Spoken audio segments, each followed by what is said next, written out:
Hello, welcome to another great edition of Fiifi-Manfred on YouTube. A lot of the conversation here for you, a lot to break down, a lot of the and pre-match analysis.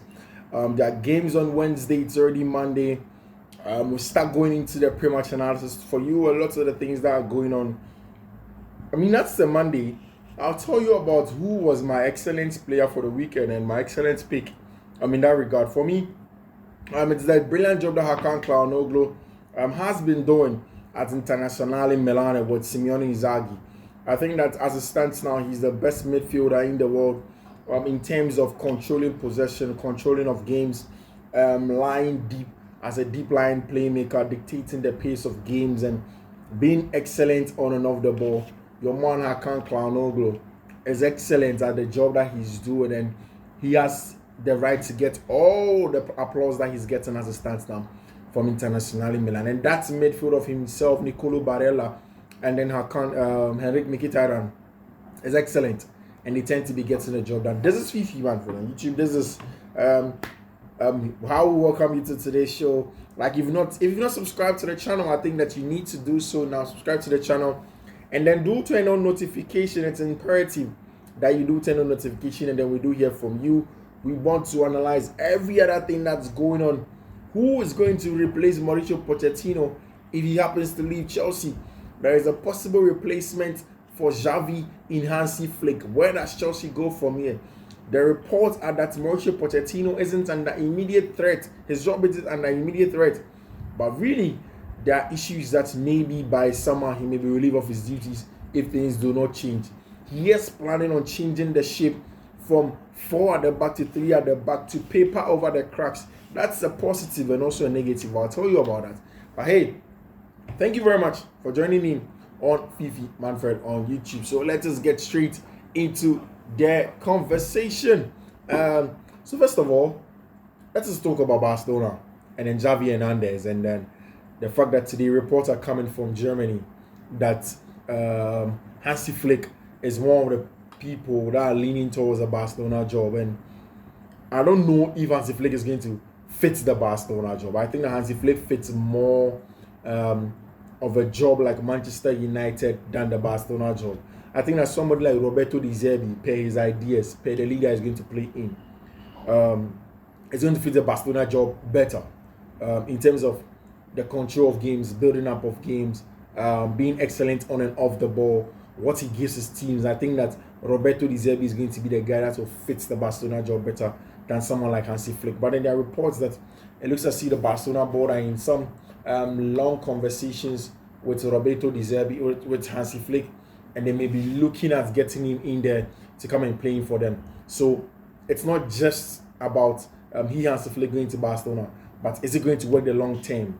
What is the Germans' plan? I mean, for Barcelona, a team that aren't really in a strong financial situation to buy players and invest in quality in the next few years, how are they going to deal with someone like Hansi Flick coming in? I mean, it makes me so bent on the idea like somebody like Roberto De Zerbi may end up at Barcelona, or maybe a seemingly young unknown manager who may afford them time to better their finances, just so in the next year or two they can be better placed to go into Europe and then buy some of the best talent to come and compete in the Spanish La Liga.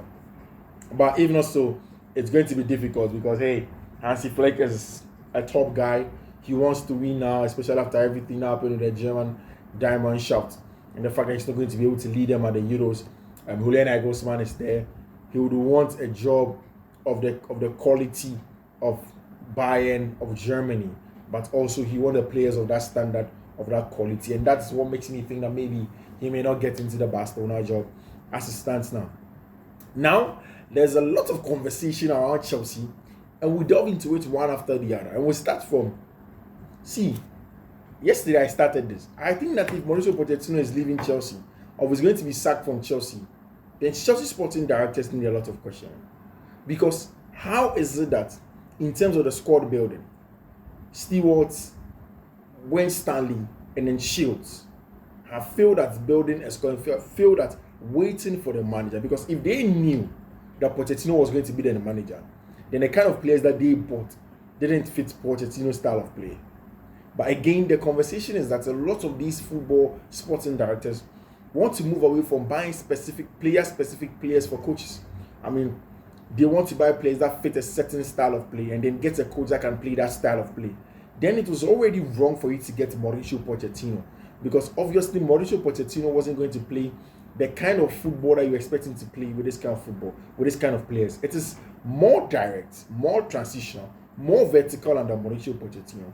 And then it makes the job a little bit difficult for him. Especially when there are a lot of turnovers and your rest defense isn't excellent. And that's the reason why a lot of people are now calling for Chelsea and Pochettino to revert into a back three. Because maybe with a back three, you have 3 seated centre backs that get a job done. But I'm going to ask a lot of Chelsea fans this. When Chelsea started the season with Thiago Silva, Levi, and then Thiago Silva, Levi, and then Axel Disasi, people were complaining. But why was it that all of a sudden people are asking the team to go to a back three shape when already Chelsea played some hybrid of a back three? I mean, there's a lot of confusion in the fan base, and that's why I think that you don't need to go and listen to a lot of people. It is here that you get the best. There is no need necessarily going to a back three. It's about the structure. It's about how Enzo and then Caicedo can play in close proximity to each other. And it's about the proactiveness of the two centre backs. It's not about the shape. It's just the type of centre backs that Chelsea have that can step into it, step into danger, go into duels, win those battles, and then play forward. But Chelsea don't seem to be getting these things right. They kind of made centre back profile that they have are more excellent readers of the game, but they fail to be duelists. They fail to be aggressive. They fail to be stepping into games and then making the difference in there for them. And that is a bigger deal than just going into a back three. Going into a back three is just, again, papering over the cracks and having issues. And even that, you siphon the team a little bit when it comes to the strength up front. Now, you need more than that. You need more creative players. If you go into a back three, it means that you are essentially going to break down teams that are going to play also in a back three or back five using your width. And Chelsea feel like that. So you don't necessarily have to go into a back three. Stick with your back four. But then get centre backs that are more aggressive. And I think that what has to change this season is that tactical tweak of how Pochettino uses Enzo and then Moise Caicedo. You don't necessarily have to use Enzo and Moise Caicedo in the way that Pochettino is using them, where Enzo will start the build-up and then vacate central area and then move up. And I've shown this picture several times here on Fiifi-Manfred on YouTube. Several times. Because how do you do that and you leave a gaping space in the middle of the park? It is easy for Caicedo to be targeted. And I remember like it was yesterday when I kept on speaking about Jorginho Fiorello, when I kept on telling people that he's a top talent, he's a top player, he's an excellent and intelligent player. So much like that. In the middle of the park, you need control, you need it from Jorginho. And when you give him just a slight shield, control next to cover around him, which was in, now he has at Arsenal and Declan Rice and he himself. It's the best. And yesterday, you saw it against Liverpool. But you don't get these things at Chelsea. The fan base is toxic. People end up going to people's DMs and ask questions that are unnecessary. At the end of the day, there's a lot of confusion. And that's why I don't want the owners to necessarily listen to the fans right now. There's no point.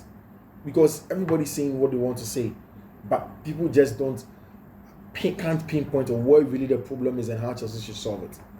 It's the centre backs. The kind of defenders Chelsea have, the kind of defending Chelsea do, is the fact that they are not proactive as centre backs. They wait for issues to come, read the game, and then they want to nick it in the bud. They are the centre backs that are more pessimistic, that will go into duels and make sure that they don't lose duels, because they know that immediately they lose those duels, they are in trouble. And that's exactly what Chelsea ought to be doing. Looking at stuff like that, being careful, reading games better.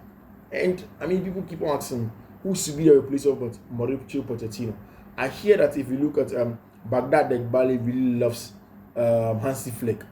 He loves him, and he had proposed Hansi Flick for the technical team a year before Pochettino had even come in.